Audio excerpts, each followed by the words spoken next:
God, she's here. Miley, come in. I think it's so cool. You must really love where you live if you write a song about it. I do, but now I think my friends back in Nashville were like, okay, in 12 years of you being in LA, you never wrote a song about how much you love Nashville. So I always have to clarify, I love being from Nashville, but I find that I have found a little bit of Tennessee by the beach, which is kind of, for me, feeling like not to quote my own, but a dream come true, because I woke up to a lot of cows, lots of horses, right. Endless land, a crazy dad, and now I get to be on this, this amazing farm in Malibu, and my dad is so stoked because he gets to come out and now feel not as trapped in LA like I always felt, because, it just feels weird to go from a 500-acre farm with like all these animals and growing our own food and all that stuff to being in the middle of kind of the cement everywhere and cars and all that. Well, a lot of people don't know this about Malibu. As you just mentioned, there are ranches everywhere. You can have cattle. You can have chickens. Horses. We got 2 pigs. Rather than endless prairie, you have endless ocean. Which I love. I always say... Do you surf? I got no balance. No balance. I've got horrible. She's fallen over 4 times since she sat out. I've got horrible balance. I went out paddleboarding recently, and it's really hard. And I like to watch everyone doing their water sports. But I just say it's because I grew up on 4-wheelers and dirt bikes. But I was always like shotgun. I would always be on the back of my dad's bike. I never really I never went to the beach, never went to the ocean. That's true. We went to Florida once, and it was a nightmare because we fist fought the entire way. And my dad fist fought. Fist fought. Yes. Yeah, me and my brothers and sisters, and we went, and my dad promised us we'd never go on another vacation again because it was miserable, and we didn't. Well, see, it's so funny coming from you, since almost every time you say anything, you say such great things about your family. But now we're hearing you're a real family that beat each other up in the car. We just did Carpool Karaoke, and it was the longest we've ever been in the car without a fist fight. Yes, but Can you imagine Carpool Karaoke with the Cyruses? It was pretty crazy, and but we didn't have any fights in the car, but that's because we got it all out in the morning. Me and my sister had a screaming match in the morning, and then I had to give her flowers in the car because I was scared. She said she was going to delete my number and never talk to me, and then she made me feel like a real jerk because we were in the car, and I was like, so are you going to like unblock my number now? And she goes, I would never do that because what if you Miley, needed me? How recent was this? Happened like yesterday, or this was like a few weeks ago. And oh my God! We even had my grandma on board. My mammy was a part of it, and it was fun because we did all of our songs. So it was the 25th anniversary of Achy Breaky. So we did that. We did my brother's song, Shake It. We did all of Noah's songs. We did my songs. And my little brother, who's kind of shy, just said, let me just drive. So he drove. Okay. You need a designated driver. Yes. Hey, I was at the Robin Hood Gala last night. Oh, you performed. Me too. 4,000 rich people in a room. They raised $54 million for poverty, New York City poverty last night. But may I just say something? That the room was tough. It was okay. So from you performed 2 songs. From your point of view, what was your perception of last night? I said that something on those plates must have been delicious because no one really, they were just loving their steak, I felt like, much more than the song. But they did have a bomb vegetarian option, so I was really into that. Yeah, that was great. But it's just hard when you're performing at a dinner, you always feel like you're a little bit at a wedding. But wait a minute, though. From our perspective, and you need to hear this, Miley, from our perspective, everyone was just in awe of what you did last night. Oh, okay, cool. The number I felt one like thing, everyone hated it, but I'm just insecure. Not at all. The number one thing cool. I heard from my table, from my table and the table next to us. Were you sitting with a lot of drunk people? No, actually, yes. I was actually sober for the first time in 2 weeks for some reason. But the number one thing I heard at our tables, this: oh my God, I've never heard Miley like this. This is incredible. No, and it is. Cool. And I was warned about this. I met someone from your label several weeks ago, and they said, wait till you hear the new Miley stuff. I said, oh, I know Miley's music. We've been playing it for... Yeah. They said, no, you don't understand. May I just kiss your ass a little bit? Please. I feel like it's raw. I think your music is directly from the heart. I'm going to hold your hand. You're making me so happy. I think the reason there was silence last night was people were just listening to what you had to say. So let's not poo-poo on that. Okay, cool. I got a little scared. That makes me feel much better. I'm like a little bit of a nervous person, even though I try to try to keep it cool. But I'm actually always kind of freaking out You at didn't all look nervous times. last night at all. You need to hear this feedback. You look like you were in total control of a room full of hedge fund people. Because I had to remember that, I have to always remember my feet are on the ground. My band will tell you, we just had to keep singing, because if I stop singing, that's when I panic.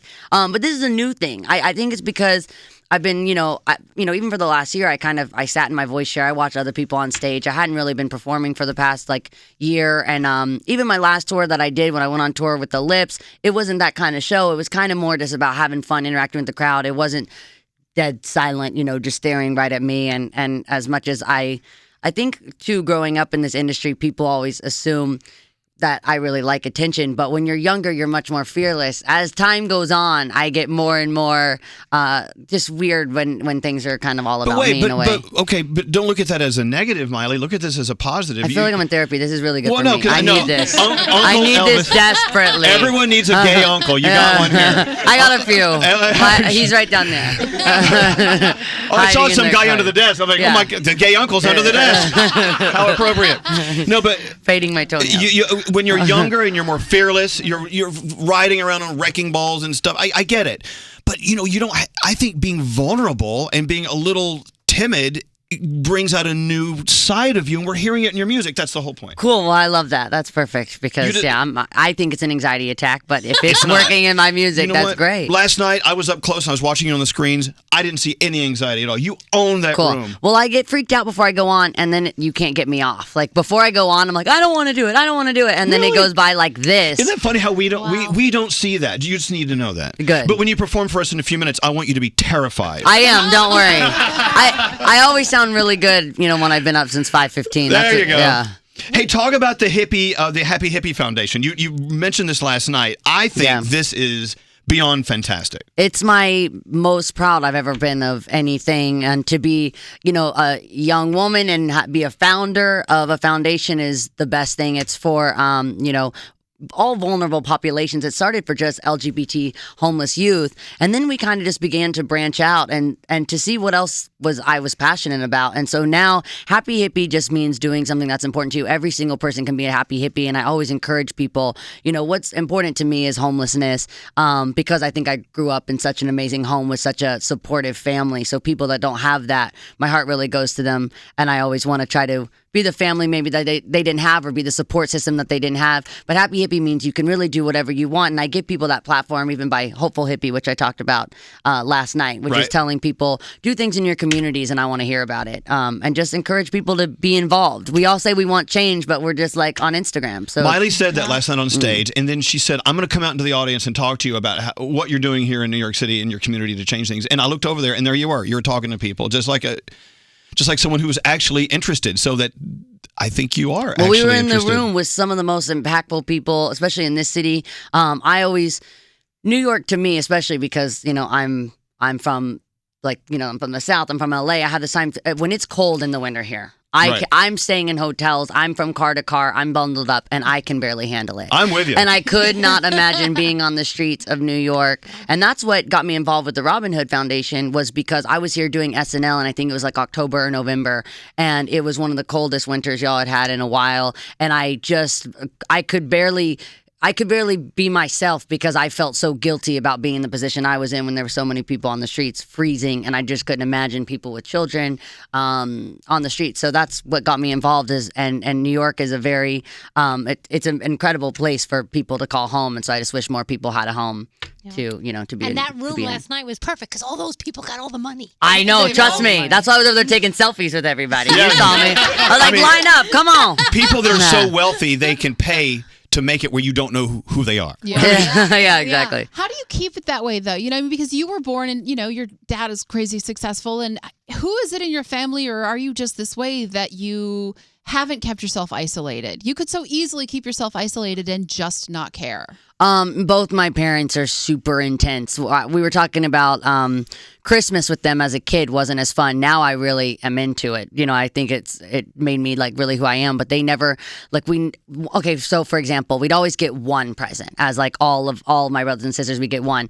But one year my dad did it as a trampoline, and it was the most disappointing thing. It was dope once we figured out it was a trampoline, but he wrapped like a spring for one of us, and then the other one opened like the net part, and then we're like, what the hell is this? Like, And then, like, I, of course, opened the spring and was like, Dad, this is crap. But, like, threw it at him and he's like, you ungrateful. And so finally it was really sick once we figured out it was a trampoline. But, and then they got into this thing too where it was like, we get 3 presents, but we got to give 2 away. It's like, just give us 1. But now as I'm older, then I understood how important it was to actually give something up. It wasn't about getting less presents. It was about choosing what you want, loving that one thing.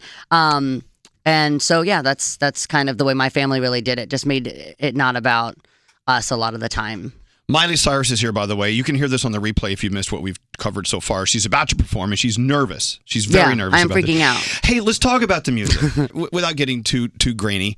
Where you are in your life and how it connects to this music that's on this album. Yeah, you know what? I think with this song too, especially because it can so easily be generalized into a love song, and that's the only. I think I had to really heal myself individually, and then I think people, this song about like finding a new love with an old love maybe, or finding a new freedom, is also about individuality and freedom in that also, and realizing that certain doors lead you to one place that you never imagined you would be. And if that can be through a person, that's really awesome.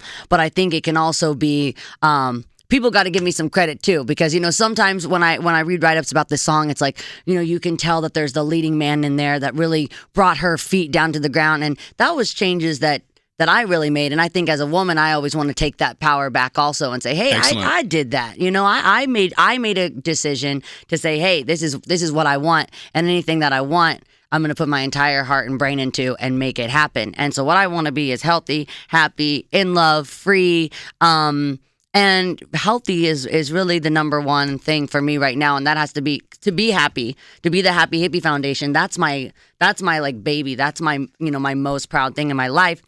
And I think to radiate happiness, you have to have mental and physical health. So I can go out there and do all these shows, and people say, hey, even people that don't agree with me, politically or religiously or whatever it is, can go, hey, I want to be more like her. And if that just means being a more caring, compassionate person, then I hope that's the new way to be a role model. Excellent. That's awesome. So listen to well, look, what, Bethany? I'm just like falling in love with you. I love you.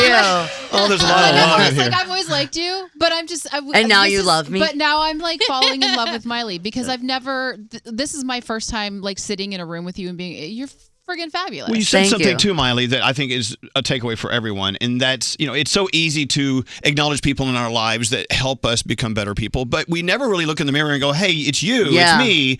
I'm the one. You choose to do it. I'm the one who has the power to make it happen." And as you have choose done. you choose the healthy people for you, which sometimes we don't always do that. And I think as you get older, you kind of want that. You want to have people that encourage you to be healthy. Some of those people on the Voice, they're not the healthiest to be around. Those judges, those other judges. Oh, here we go. I didn't say that. Talking about. Speaking of love for family, of course, we all know Miley has it. She'll be with Noah Cyrus as well at our I Heart Summer 17 weekend at Fontainebleau, Miami Beach, June 9th and 10th. Mm-hmm. That's going to be amazing. Listen, the lineup is great. We have Miley Cyrus, Halsey, DJ Khaled, Noah Cyrus, Fifth Harmony, Backstreet Boys. It's it's a typical I Heart thing where we just bring in everything from everyone. I'm so stoked to see Noah at all these shows. It is the weirdest thing. That's like, because we were just saying, we've done all these tours my entire life of Noah sitting side stage, and then I got to sit side stage for my very first concert. How are you with that? Just the other day. I got all teary-eyed. Everyone in my, I try to play like the heartless, mean, bigger sister that's like, Noah thinks she's so cool. And then I'm at front row like, Noah's so cool. That's Noah's awesome. so cool. Did she ask And you she for is so advice? cool. She wore this visor, and it was so cool because she just looked like the pop star that I've always wanted to be, but I was never really. Actually, I wore a visor. I wore a visor to the VMAs. And I love that visor. But she rocked it. She rocked the visor. She rocked the visor, and it was just like she was like the dream. It's like Josie and the Pussycat or something. Like just as like a you go and you just fangirl of the ultimate pop star, and she was. Did she ever sit with you and say, "Can you give me some advice? Tell me No, what to do"? she's 17. Oh. So she's like, if I would be like, wear this, she'd be like, ew, that is disgusting. Like, or whatever. But then again, then she goes and does like what I do. I seen her room. I got a rainbow light. She got a rainbow light. I got a pink cactus. She got a pink cactus. Yes. And then she like didn't. Yeah, she like kind of hides it from me. I started taking Polaroids. She got a Polaroid camera. So it's everything that I do. She doesn't know I go and snoop through her room, but I do. I steal stuff, which is so weird because the roles have reversed in so many ways. I really want to go back to the pink cactus, but we're going to leave that for next time. I do have one more thing I want to talk to you about, and then we have to take a break. You got to sing. We got to get you out of here because you got a schedule. You got stuff to do. You're on the road again. You're working. You're at the office. I sing about how much I love Malibu and chilling, and they're like, "Here we go, off to New York, off to Chicago, Boston, Boston." So, do you ever look to the future? Like, where do you want to be in the future, or are you just kind of a take every day as it happens kind of woman? Every time I work like this, I always say that next year I'm going to be living in the jungle and just chilling, and that's never happened, so probably never will because I'm hyped and I I love making music too much. But every time I'm like, oh, there's so much hard work. All right, next year I'm just going to live in the jungle. And then all of a sudden I was sitting in the red voice chair, not obviously in the jungle. So I don't know what's going to happen. Well, I tell you, it's such a pleasure to have you here. And, to be at our vantage point, we have 50-yard line seats for the biggest musicians in the world, up and coming and ones who've been around. But to watch you on your journey is just, it's thrilling. It's thrilling for us. Thank you so much. Do you proudly call yourself a woman? You're a woman. Is it weird? As a joke, I say that. As Are a you joke. A girl or a woman? I'm like neither. I'm You're like a girl, weird. not yet a woman? I'm like a weird freak. I don't even know. We'll totally take Anyone that. that asked if you said I was a woman, I ate like 6 pieces of pizza last night before I went to sleep. But women do that. I shouldn't be doing. Everyone else is like with cucumbers on. Okay. For example, cucumbers on their eyes to go to sleep, and I just cucumbers on your pizza. I'm like, ooh. No. So I'm just not real like that. I'm pretty gross. I'm going to say something. Don't get nervous. I'm going to say it anyway. Don't do it. You are a fantastic woman. Oh, I know. Stop it. It's okay. Stop it.